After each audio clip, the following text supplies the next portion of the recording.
사실 저는 그 설교에 대한 고민이 많습니다. 특별히 미아중앙교회 부임하고부터는 이 고민이 더 깊어졌는데요. 여러분들 혹시 잘 모르실지 모르겠습니다만 제가 생각하기에 우리 담임 목사님은 설교의 경지에 오르셨다고 생각합니다. 복음의 체계를 가지시고요. 저는 경지에 이르지 않았나 그런 생각이 들어서 그 완성을 향해서 저도 나가야 될 텐데 하는 그런 고민이 한층 더 깊어졌습니다.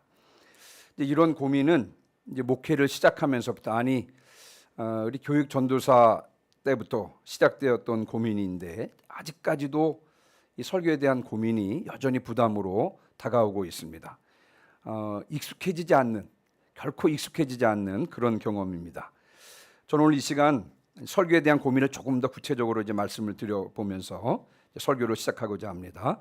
저는 개인적으로는 이제 맥체인 성경 읽기표에 따라서 성경을 읽어 나가는데 성경을 읽다 보면 아마 여러분들도 마찬가지일 거라 생각이 드는데 은혜로운 구절이 딱 눈에 들어올 때가 있습니다. 어떤 때는 목사님께 들은 말씀 그 구절 이거였지 그렇게 되면서 은혜 받기도 하고, 또 어떤 때는 내 상황에 딱 맞는 말씀이 눈에 딱 들어오면서 은혜를 받는 그런 구절들이 나타납니다. 그리고는 그 구절과 함께 잠깐 멈추는 사이에 관련된 이런저런 은혜로운 생각들이 떠오르고 이 생각들을 가만히 둘 수 없어서 노트를 꺼내서 이제 받아 적기 시작합니다. 이제 그러면서 받아 적으면서 그것과 관련된 성경 구절들이 또 생각이 나서 막 적습니다. 묵상한 내용들을 적다 보면, 그리고 적어놓은 내용들과 구절들을 다시 읽어보면 얼마나 마음 가운데 은혜가 되는지 모릅니다. 그러면서 스스로 감탄하는 거예요. 이것이 말씀 묵상이구나.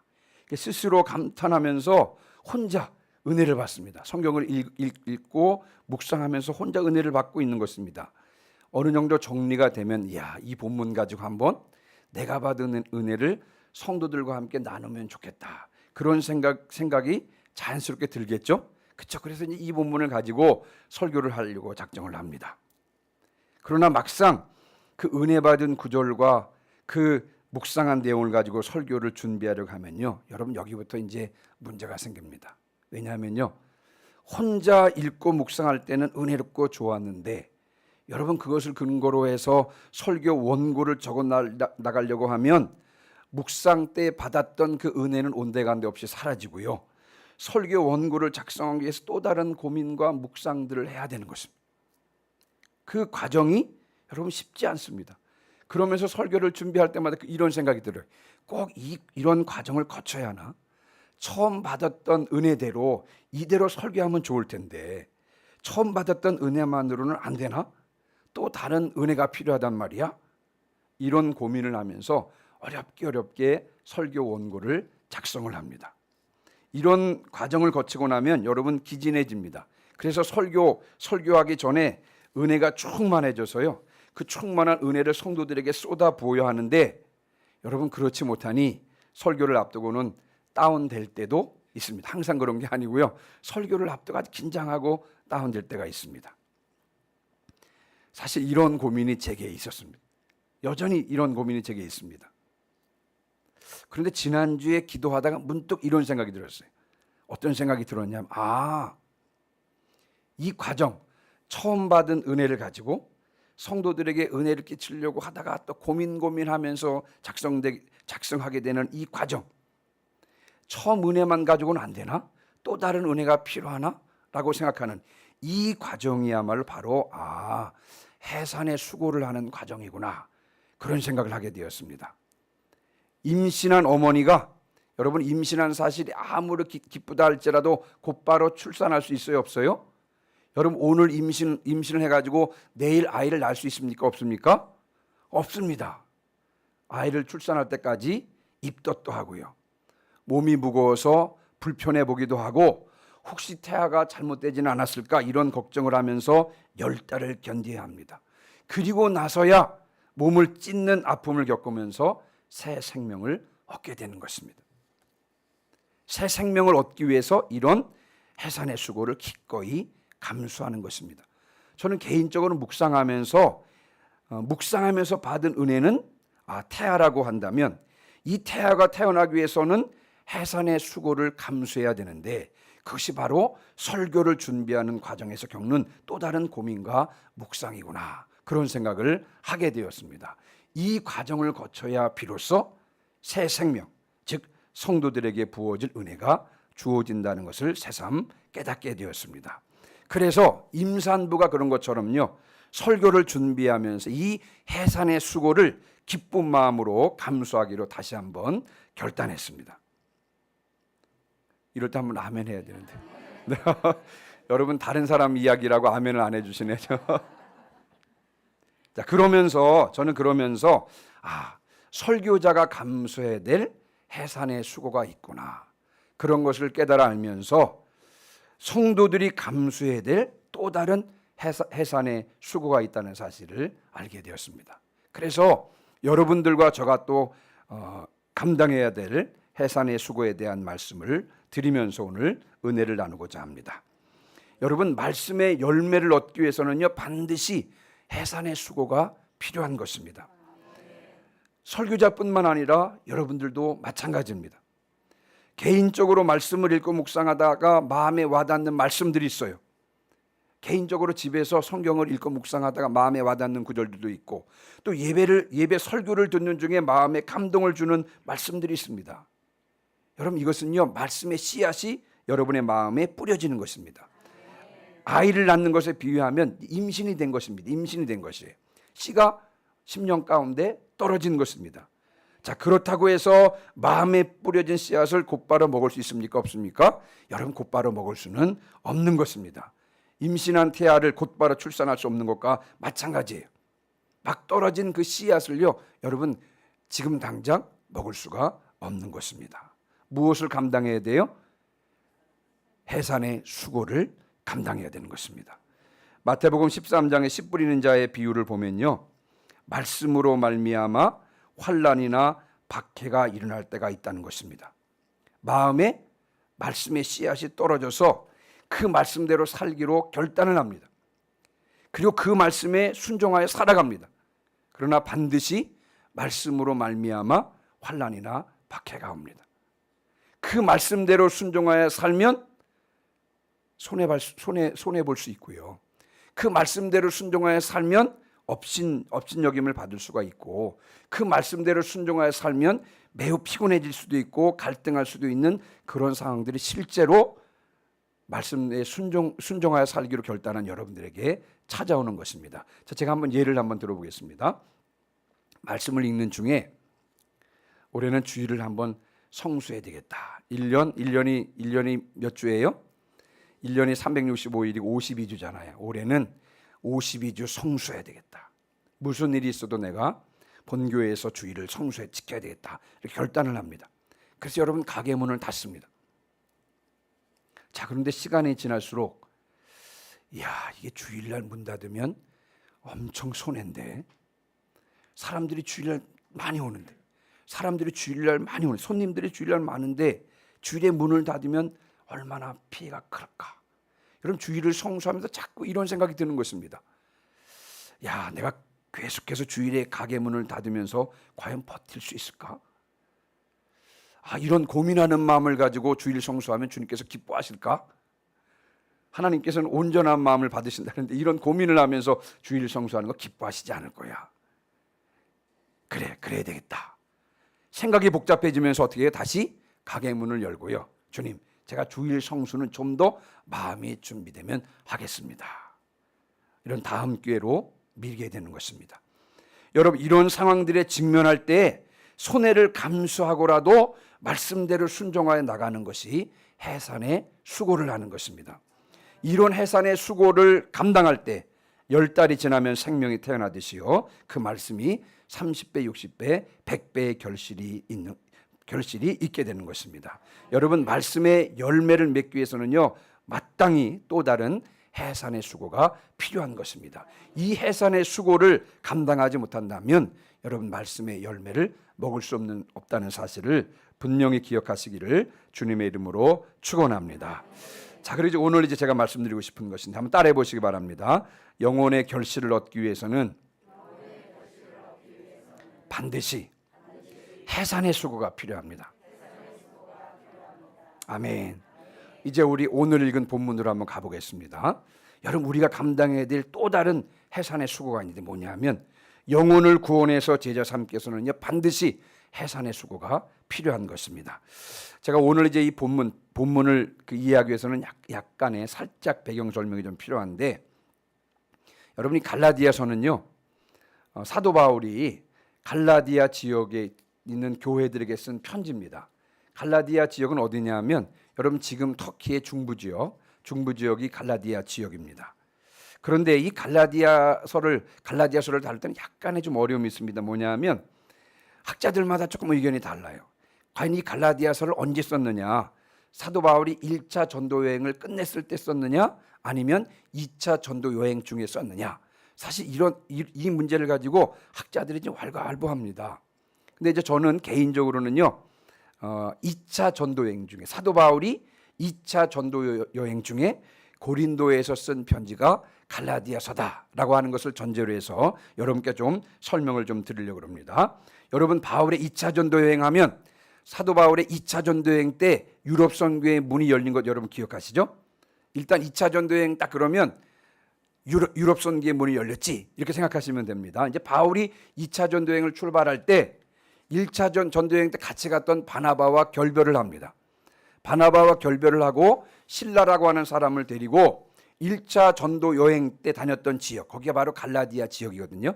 그 갈라디아 지역을 다시 한번 돌면서 여러분 거기에 있는 교인들을 격려를 합니다.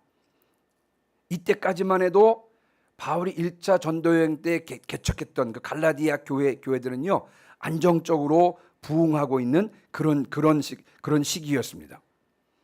그런데 이제 바울이 그들을 격려하고 그들이 안정적으로, 갈라디아 교회가 안정적으로 막 부흥하고 있는 것을 확인하고 기쁜 마음을 가지고 이제 여러분 바다를 건너서 이제 빌립보를 시작으로 해서 유럽 선교의 문이 열리는 것입니다. 그래서 이제 부지런히 빌립보에서부터 시작해가지고 그리고 데살로니카를 거쳐서 베레아 데살로니카를 거쳐서 그리고 아덴을 거쳐서 어디까지 내려왔냐면 고린도까지 내려왔습니다.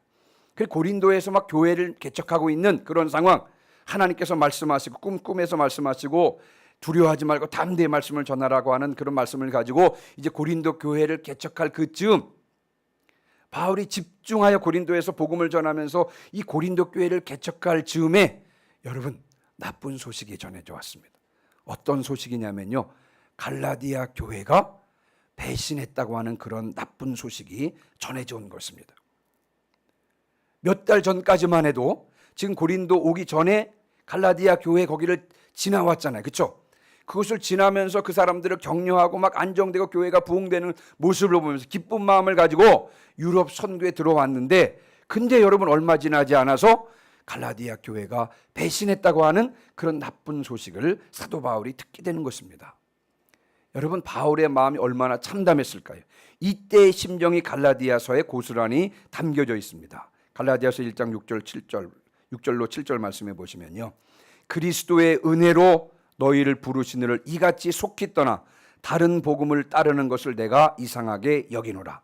다른 복음은 없나니 다만 어떤 사람들이 너희를 교란하여 그리스도의 복음을 변하게 하려 함이라. 3장 3절에도요, 너희가 이같이 어리석으냐? 성령으로 시작하였다가 이제는 육체로 마치겠느냐? 여러분, 이 갈라디아 교회를 향한 바울의 참담한 마음을 지금 이렇게 야단을 치고 있는 것입니다. 몇 달 사이에 갈라디아 교회에 거짓 교사들이 들어와서 바울이 전했던 복음과 다른 복음을 받아들이고 바울을 배신하고 다른 복음을 따르게 된 것입니다. 여러분, 이 소식을 들은 바울은 멀리 고린도에서 안타까운 심령으로 그 갈라디아 교인들을 향해서 다시 한번 복음이 무엇인지, 복음의 진리가 어떤 것인지를 편지로 써서 다시 그들이 복음으로 돌아오기를 간절히 바라는 마음으로 보낸 편지가 뭐라고요? 바로 갈라디아서입니다. 갈라디아서인 거예요. 다시 복음으로 돌아오기를. 지금 바울을 배신하고 바울이 전한 복음을 듣지 않고 다른 복음을 들으면서 떠나갔던 그런 성도들이, 교인들이 다시 복음으로 돌아오기를 간절히 바라는 마음으로 쓴 편지가 바로 갈라디아서인 것입니다. 자, 이와 같은 배경하에 우리가 이제 이와 같은 그 바울의 심정을 가지고 이 4장 19절을 읽고 이해해야 됩니다. 여러분 갈라디아서 4장 19절을 다시 한번 읽습니다. 같이 읽겠습니다. 시작. 나의 자녀들아 너희 속에 그리스도의 형상을 이루기까지 다시 너희를 위하여 해산하는 수고를 하노니 아멘. 그동안에 여러분 이방인이었던 이 갈라디아 지역의 교인들에게 바울이요 복음을 전하고 그들이 하나님의 자녀가 되고 또 하나님의 나라를 누리도록 하나님의 자녀된 특권을 누리도록 하기 위해서 지금까지 해산의 수고를 아끼지 않았던 바울인 것입니다. 여러분 그 고린도후서 11장 28절에 보면 이런 말씀이 있습니다.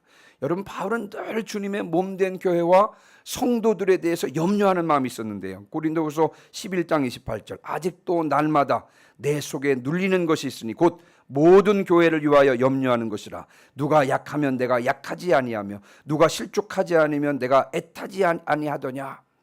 여러분 마음 가운데 교회와 성도들을 향한 그런 염려가 있었습니다. 그래서 어느 지역에 어느 성도들이 약해졌다 생각하면 본인 스스로도 약해지는 것이고요.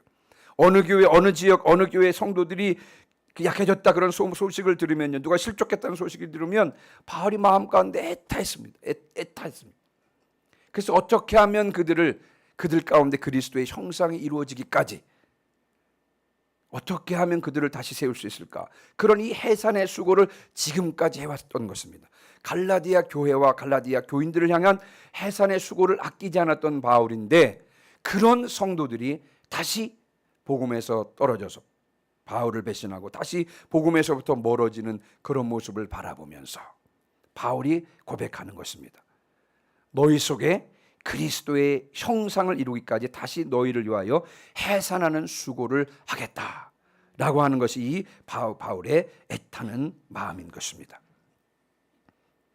여러분 우리가 감당해야 될 또 다른 해산의 수고가 바로 여기에 있는 것입니다. 때를 얻든지 못 얻든지 복음을 전하라는 주님의 말씀에 순종해서 복음을 전합니다. 복음을 전할 때 주님께서는요 예비하신 사람을 붙여주셔서 한 영혼을 주님께로 인도합니다. 여러분 한 영혼을 주님께로 인도하는 것이 얼마나 기쁘고 감사한 일입니까? 그렇죠? 네. 본인 자기가 그 구원한 전도한 영혼들 데리고 주님 앞으로 데리고 와서 주님 이 사람 이제 처음으로 교회 나온 사람이고 복음을 받아들이는 사람입니다. 한번 보세요 라고 했을 때 여러분 얼마나 마음이 기쁘고 감사한 일입니까? 그러나 여러분 이제 그 전도한 그 영혼 이제 막 아이를 잉태한 것과 같은 거예요. 그 상태는요. 그 아이가 태어날 때까지 임산부가 해산의 수고를 해야 하는 것처럼 한 영혼이 주님께로 돌아와서 하나님의 자녀가 된 그 순간부터 여러분 또 다른 해산의 수고가 시작되어야 되는 것입니다. 지금까지 그 영혼의 구원을 위해서 우리가 품고 기도하던 태신자로 품고 기도하다가 그 영혼을 주님께로 인도해 온 순간 사실 여러분 그 순간부터 또 다른 해산의 수고가 시작되어야 되는 것입니다. 바울이 갈라디아 교회 성도들을 향해서 가졌던 마음처럼요. 우리는 우리의 새 가족들이 주님을 인격적으로 만나고 또 성도들과 좋은 관계를 맺게 하고 예배에 참여하게 하고 또 교회에 잘 정착하고 세례받고 예배 생활과 기도 생활에 힘쓰게 하고 또 그 영혼이 다시 또 전도하게 하고 양육하게 하는 등 여러분 새 가족이 제자가 되어 또 다른 제자를 낳을 수 있을 때까지 관심을 가지고 지원해야 하는 것입니다. 이것이 바로 우리가 감당해야 할 해산의 수고인 것입니다. 물론 여러분 이 해산의 수고는 본인 혼자 감당해야 되는 것은 아닙니다. 교회에서도 함께 감당해 주어야 하고 또 부서에서도 목장에서도 함께 감당해 줘야 될 줄 믿습니다. 이 해산의 수고는 많은 시간과 노력과 정성이 필요합니다. 여러분 농사는 몇 년 농사입니까? 벼농사는 몇 년 농사예요? 1년 농사입니다. 한번 벼농사 망치면요 1년 견디면 됩니다. 인삼 농사는 몇 년이에요? 6년입니다. 6년. 그건 좀 크죠? 그렇죠? 눈 한 번 와서 피를 보면 여러분 6년 동안의 수고가 헛된 수고가 되는 거잖아요. 자식 농사는 몇 년입니까? 몇 년 농사입니까? 평생 농사라 그러잖아요. 그렇죠? 여러분 우리가 그 전도해온 그 영혼에 대한 해산의 수고는요, 정말 많은 시간과 노력과 정성이 필요합니다. 그래서 포기하고 싶을 때가 있어요. 그냥 한번 데려왔으면 됐지. 여기까지야, 여기까지. 여기까지는 내 책임이. 이제 그 다음부터는 성령님이 하실 일이야. 그 사람이 그 다음 주에 교회 나오든 말든, 근데 그 다음부터는 성령님이 하시는 일이야. 그 사람 복이지. 여러분 이렇게 하면 될까 안 될까요? 이렇게 포기하고 싶을 때가 많습니다. 왜? 여러분 정말 이 해산의 수고에는 많은 시간과 노력과 정성이 필요하기 때문에 그랬습니다. 그러나 여러분 이 수고 끝에는, 이 해산의 수고 끝에는 그동안의 노력과 정성을 상쇄하고 남을 생명의 기쁨이 있는 것입니다. 내가 전도한 그 사람이 나를 포함한 다른 성도들, 여러 성도들의 도움으로 제자가 되어 또 다른 사람들을 전도해서 생명을 낳는 역사를 보는 것은요, 여러분 다른 어떤 기쁨과는 비교할 수 없는 기쁨이 되는 것입니다. 저는 전도를 많이 못했어요. 하도 전도를 못하니까 하나님께서 이집트로 보내셨는데요, 이집트 가서 전도를 많이 했습니다. 근데 여러분 제가 의도적으로 전도한 건 아니고요, 이집트는 해외니까요, 남편이 출근을 하고 나면 부인들이 혼자서 너무 외로운 겁니다. 그러면 이제 그 남편들이요, 기사를 붙여가지고 부인한테 보내줍니다. 가서 뭐 쇼핑도 하고 이렇게 하라고요. 근데 온 지 얼마 안 되는 부인이 어디가 어딘지 알고 쇼핑을 나갑니까? 그러면 이제 이 기사가, 현지인 기사가, 마담, 나 한국 사람 한다는 것이죠.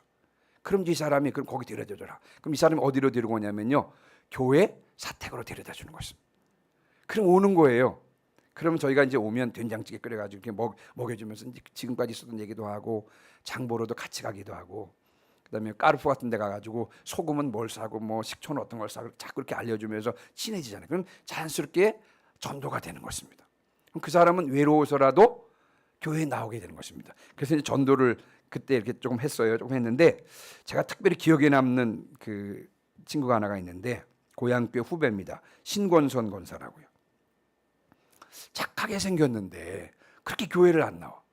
형은 다니고요, 부모님 다 다니는데 저희 1년 후배인데 그렇게 교회를 안 나와요. 그래서 어느 날 누나랑 저랑 토요일 날 학생부 예배를 가기 전에, 거기 이제 두둑이라고 하는 곳인데, 거기에 이제 우리 아재랑 누나랑 저랑 이제 3명이 그 집에 갔어요. 그 집에 가가지고 진지하게 교회 나가자. 그 진지하게 가서 얘기를 했습니다. 그 제가 어떤 마음이었냐면요, 오늘 마지막이야. 오늘 전하고 아니면 끝이야. 이렇게 생각을 했는데, 근데 그 착한 친구, 지금까지 말을 안 듣던 친구, 엄마 아빠가 다 교회를 나가지고 형도 막 나오고 그러는데 이 친구만 안 나왔었는데요, 그날 우리가 진지하게 교회를 가지고 요청했더니요, 신발 신고 따라 나오더라고요. 그리고부터 지금까지 교회를 다녀요. 그 청년들이 다 고향 교회를 다 떠날 때 이 친구는 여러분 고향 교회를 지켰습니다. 그래서 지금 교육부장도 하고 성가대장도 하고 재정부장도 하고요. 그리고 그 아이들이 이제 커가지고 뭐 중고등부 뭐 청년들 되고 막 이런 상황이었습니다. 제가 그 친구, 그 신권선 권사인데요, 장로 후보라 그래요. 신권선 권사를 보면 지금도 마음이 좀 뿌듯합니다. 정말 진지하게 그 친구를 하고요. 그리고 나서 또 한 가지 그 사이에 어떤 일이 있었냐면요, 서울에 자격증을 따러 올라와야 된다 그래요. 근데 서울에 머물 데가 없다 그럽니다. 제가 서대문에서 자취하고 있었거든요, 누나랑 저랑 이렇게 누우면 방이 제 오른쪽에 이쪽 벽이 닿고요, 누나가 조금 옆에 가면 저쪽 벽이 닿는 그런 좁은 곳인데, 근데도 자격증 따러 올라온다 그럽니다. 그래서 이제 이 친구가 올라와서 6개월 동안 저희 집에 있었습니다. 제가 이렇게 칼잠을 잤어요, 칼잠을. 그리고 자격증을 따가지고, 여러분 원주 기독병원에 보일러실 있잖아요. 거기 보일러실에 취직을 했습니다. 그래서 고향을 떠나지 않고 고향교회를 지킬 수가 있었습니다. 그때 6개월 동안 요러고 잤었는데요, 그 덕분에 이제 자격증 따가지고 고향교회를 지키게 되었습니다. 여러분 이 해산의 수고는 많은 시간과 노력과 정성이 필요하지만, 여러분 그 끝에는 다른 무엇과도 비교할 수 없는 그런 생명의 기쁨이 있는 줄 분명히 믿습니다. 이 해산의 수고를 감당할 때 우리가 꼭 기억해야 될 사실이 있습니다. 여러분 이사야 66장 9절에 이런 말씀이 있어요. 내가 아이를 갖도록 하였은즉 해산하게 하지 아니하겠느냐. 내가 해산하게 하는 이인즉 어찌 태를 닫겠느냐. 여러분 내가 영혼을 사랑하는 마음을 가질 때 나에게 영혼을 붙여주시는 분은 하나님이신 줄 분명히 믿습니다. 나에게 영혼을 붙여주신 이 또한 그 영혼을 해산하게 하실 줄 분명히 믿습니다. 내가 해산의 수고를 감당할 수 있는 힘을 주실 줄 분명히 믿습니다. 그래서 여러분 맡겨주신 그 영혼을 포기하지 않고 끝까지 그 영혼의 주님 앞에 온전한 제자가 설 때까지 그 해산의 수고를 아끼지 말아야 될 줄 분명히 믿습니다. 해산의 수고는 결코 쉬운 일은 아닐 것입니다. 그러나 잉태케한 그분께서 해산할 힘도 주실 줄 믿습니다. 그분께서 주시는 능력으로 능히 해산의 수고를 감당함으로 다른 무엇과도 비교할 수 없는 생명을 낳는 기쁨을 경험하시는 성도들이 되시기를 주님의 이름으로 축원합니다. 아멘. 우리 시간 523장 찬송하시고 오늘 들은 말씀을 위해서 기억하실 텐데요.